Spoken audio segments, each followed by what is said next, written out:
Hello दोस्तों स्वागत है आप सभी का आपके अपने यूट्यूब चैनल फटाफट इंग्लिश के इस क्लास में। दोस्तों आज के इस वीडियो के अंदर हम डिस्कस करेंगे प्रीपोजिशन का पार्ट 11। पार्ट 10 तक प्रीपोजिशन को दोस्तों मैंने बहुत ही गहराई से डिस्कस किया है। यदि आपने अभी तक पार्ट 10 तक के सारे वीडियोज़ नहीं देखे हैं तो उन्हें जाकर देख लें। इसके पहले मैं स्टूडेंट्स के लिए दो पंक्तियाँ बोलता हूँ। दोस्तों आज मैं आपको सक्सेस का पहला फार्मूला बताने वाला हूँ। दोस्तों सक्सेस का पहला फार्मूला होता है पेशेंस, धैर्य के लिए मैंने दो कविताएं लिखी हैं, दो लाइन लिखी है। धैर्य नहीं रखोगे तो कैसे हो पाएगा, धैर्य नहीं रखोगे तो कैसे हो पाएगा, बिना जले क्या कोई सूरज बन पाएगा, बिना जले क्या कोई सूरज बन पाएगा। दिन रात की मेहनत लगती है वर्षों की तपस्या, दिन रात की मेहनत लगती है वर्षों की तपस्या, तब जाकर कोई इंसान सफल बन पाएगा, तब जाकर कोई इंसान सफल बन जाएगा। दोस्तों पेशेंस एक बहुत इंपॉर्टेंट चीज़ होती है लाइफ में आगे बढ़ने के लिए। खैर अब मैं स्टार्ट करूँगा प्रीपोजिशन की क्लास। दोस्तों पहला सेंटेंस आपके सामने लिखा है, I parked my car the back side of the building. दोस्तों यहाँ पर एक शब्द लिखा है बैक साइड। दोस्तों दो शब्द ऐसे होते हैं जिनके साथ कभी भी साइड का यूज़ नहीं किया जाता है। एक शब्द है दोस्तों बैक और एक शब्द है फ्रंट। ये दो ऐसे शब्द हैं जिनके साथ साइड का यूज करना दोस्तों अपने आप में सुपरफ्लश होता है। इनके साथ साइड का यूज नहीं किया जाता। दोस्तों हम आम बोलचाल की भाषा में बैक साइड और फ्रंट साइड का यूज कर देते हैं, लेकिन ग्रामर के अंदर आपको याद रखना है, ध्यान रखना है कि कभी भी बैक के साथ साइड और फ्रंट के साथ साइड का यूज नहीं किया जाता। ये अपने आप में सुपरफ्लस होता है। दोस्तों इस सुपरफ्लस में सुपर का मतलब होता है बियॉन्ड, यानी सुपरफ्लस दोस्तों वे शब्द होते हैं जहाँ पर कहीं भी आपको सुपर शब्द लगा हुआ मिल जाए उसका मतलब होता है बियॉन्ड, यानी कोई चीज़ जब किसी चीज़ से परे हो तो उस चीज़ को रिप्रेजेंट करने के लिए हम सुपर शब्द का यूज करते हैं। दोस्तों एक शब्द मैं आपके सामने और लिख देता हूँ, सुपरमैन। सुपर यानी दोस्तों बियॉन्ड, ठीक है। मैन यानी आप जानते हैं कोई मानव, सुपर यानी बियॉन्ड, मैन यानी कोई मानव, ऐसा मानव जो एक मानव की सोच से परे हो। इसी प्रकार में दोस्तों एक और शब्द आपके सामने लिख देता हूँ, सुपर नेचुरल, ठीक है। सुपर यानी दोस्तों होता है बियॉन्ड, नेचुरल यानी प्रकृति, ऐसी कोई चीज़ जो प्रकृति से परे हो, that is called super natural. अभी दोस्तों हमने सुपर फ्लस को लेकर बात की। कभी भी याद रखिएगा बैक और फ्रंट के साथ आपको साइड शब्द का यूज नहीं करना है, ये अपने आप में सुपर प्लस होता है।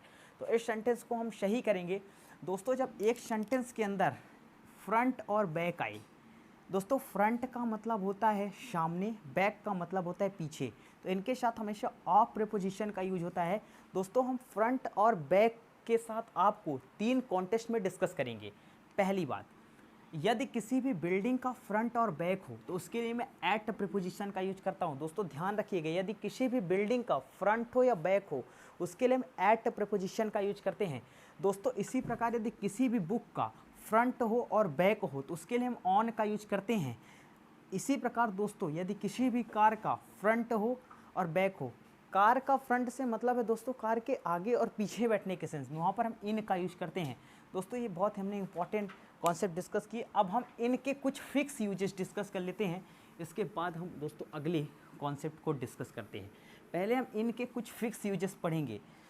दोस्तों ये कुछ इनके ऐसे फिक्स यूजेस मैंने नोट किए हैं जो कि आपको कॉपी में एज इट इज़ लिख लेने हैं कि किन से क्वेश्चन आते हैं। दोस्तों इन अ डिपार्टमेंट, डिपार्टमेंट के साथ आपको इन लगाना ही होगा। इन वेट, इन पिक्चर, इसी प्रकार से in hospital, in hospital, in jail, in a line, in a row, in a queue, ठीक है। क्यू यानी दोस्तों होता है पंक्ति, रो यानी भी पंक्ति होता है। In a letter, in the sun, in grass, in ink, in pencil, in the rain, in the shade, ठीक है। ये कुछ इनके फिक्स यूजेस है दोस्तों, इन्हें आपको नोट करना है अपने नोट्स में। अब मैं दोस्तों बहुत ही इंपॉर्टेंट कॉन्सेप्ट का डिस्कस करने वाला हूँ। दोस्तों चार सेंटेंस मैं आपके सामने लिखूंगा। इन चार सेंटेंस से, जो कि चारों के चारों सेंटेंस एसएससी की परीक्षा में आए हैं, और चारों सेंटेंस से मैं कुछ इंपॉर्टेंट कॉन्सेप्ट डिस्कस करना चाहूँगा। पहला सेंटेंस मैं लिखता हूँ, words are sitting dash the tree, ठीक है। दूसरा कॉन्सेप्ट मैं लिखता हूँ, words are sitting dash the branches of the tree. तीसरा सेंटेंस में लिखता हूँ Rohan sir is sitting dash a tree. Last sentence में लिखता हूँ Rohan sir is sitting dash the shade of the tree. दोस्तों इन सभी कॉन्सेप्ट, इन सभी सेंटेंस के पीछे छिपे हुए लॉजिक को हम समझने का प्रयास करेंगे। दोस्तों चलिए समझते हैं। पहला सेंटेंस लिखा है words are sitting dash the tree. दोस्तों यहाँ पर मैंने बनाया एक ट्री, यहाँ पर मैंने बनाया एक ट्री।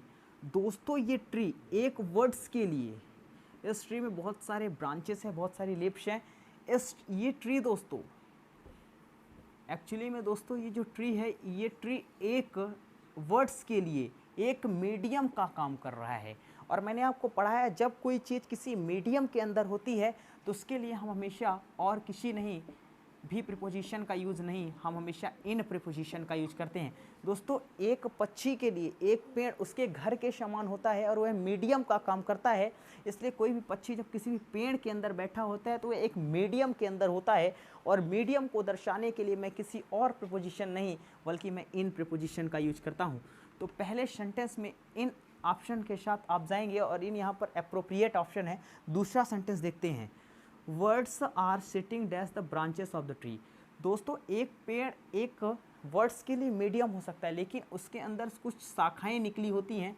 ये ऐसी शाखाएं देखिए, तो एक शाखा हमेशा क्या होती है, कंटेक्ट ऑफ द सरफेस का काम करती है। वो एक शाखा हमेशा कंटेक्ट ऑफ द सरफेस का, वो एक सरफेस होती है।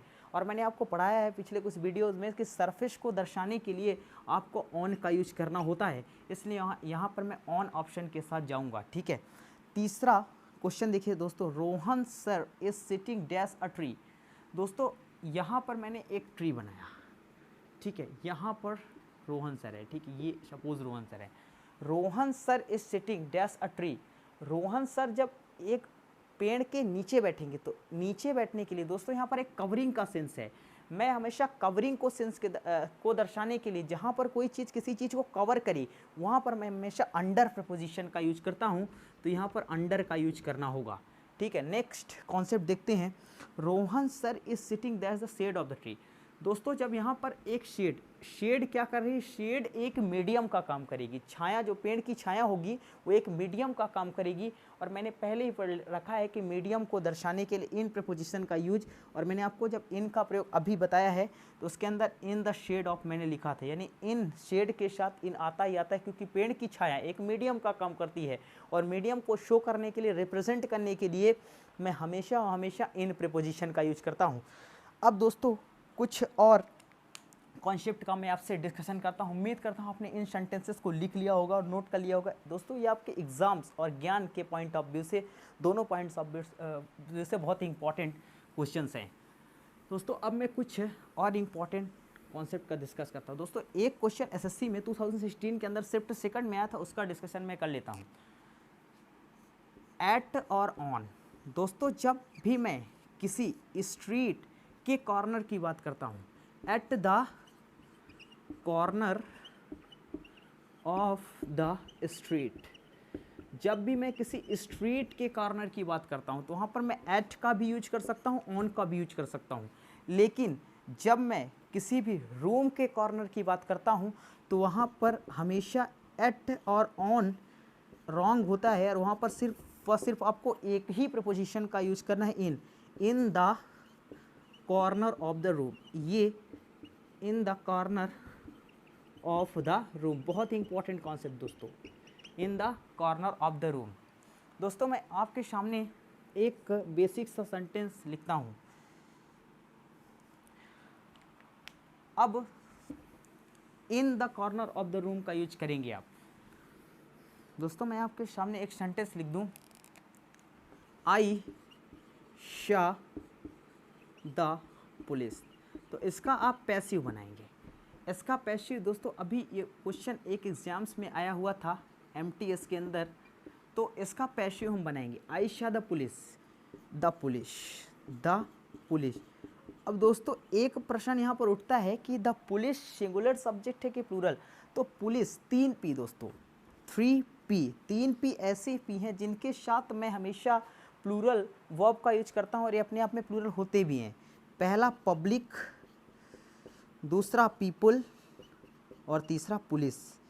दोस्तों आपको याद रखना है ये 3 ऐसे पी हैं जिनके साथ मैं हमेशा प्लूरल वर्ब का यूज करता हूँ और ये प्लूरल की तरह ही यूज होते हैं। द पुलिस वर, शा का थर्ड फॉर्म हो जाएगा शीन और यहाँ पर आप वाई का यूज़ करेंगे और आई के साथ मी। ये सेंटेंस अपने आप में राइट हुआ।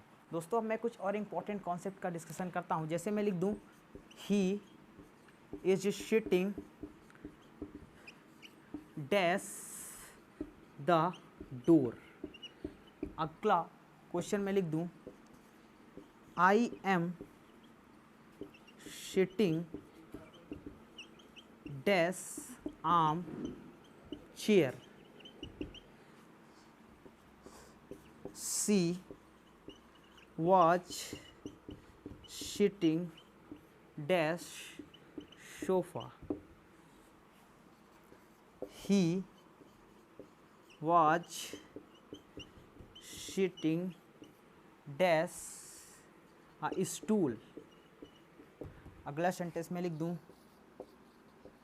candidate will sit the examination tomorrow। दोस्तों ये 5 सेंटेंस आपके सामने लिखे हैं। इन सेंटेंसों में दोस्तों हमें एप्रोप्रिएट प्रीपोजिशन का यूज करना है। अगर इन सेंटेंस में आपने सही एप्रोप्रिएट प्रीपोजिशन का यूज किया तो मैं मानूंगा कि आपके ग्रामेटिकल कॉन्सेप्ट बहुत ही बढ़िया लेवल पर पहुंच चुके हैं। चलिए दोस्तों डिस्कस करते हैं इन प्रश्नों को। प्रश्न लिखा है he is sitting dash the door. यहाँ पर दोस्तों डोर एक लोकेशन है और मैंने आपको शायद बताया था कि लोकेशन को दर्शाने के लिए एट प्रीपोजिशन का यूज किया जाता है और ये भी बताया था कि द डोर के साथ एट प्रीपोजिशन हमेशा फिक्स होता है। At the door, at the railway station, at the airport. ठीक है। I am sitting that's the arm chair. दोस्तों ये कॉन्सेप्ट देखिए, इस कॉन्सेप्ट को हम देखेंगे।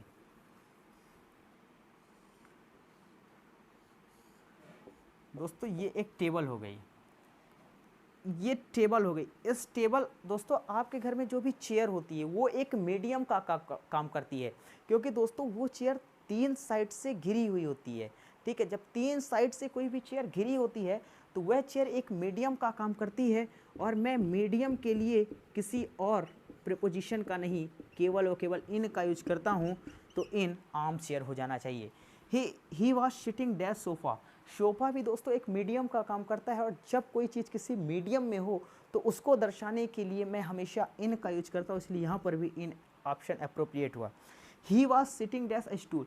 दोस्तों जब आप एक स्टूल के अंदर बैठते हैं तो वो स्टूल एक सरफेस का काम करता है। यानी सपोज़ मैंने ये एक रूम है, इस रूम के अंदर एक टेबल रखी हुई है, इस टेबल पर एक बुक रखी हुई है।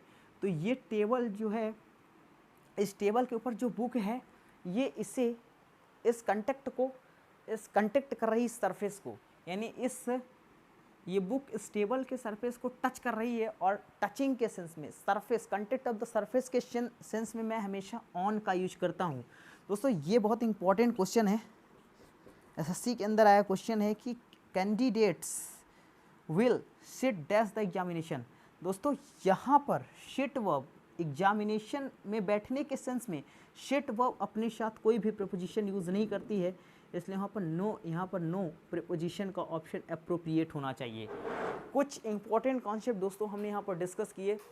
अब मैं आपसे अगले वीडियो में कुछ और इम्पॉर्टेंट कॉन्सेप्ट का डिस्कशन करूँगा। दोस्तों अभी तक यदि आपने इस चैनल को सब्सक्राइब नहीं किया तो सब्सक्राइब कर लीजिए और वीडियो को लाइक कर दीजिए। वीडियो को दोस्तों शेयर अवश्य करिएगा, बिकॉज शेयरिंग इज केयरिंग। इसी तरह से नए नए कॉन्सेप्ट सीखते रहिए। मिलते हैं आपसे नेक्स्ट वीडियो में, तब तक के लिए till then take care, thank you, goodbye दोस्तों।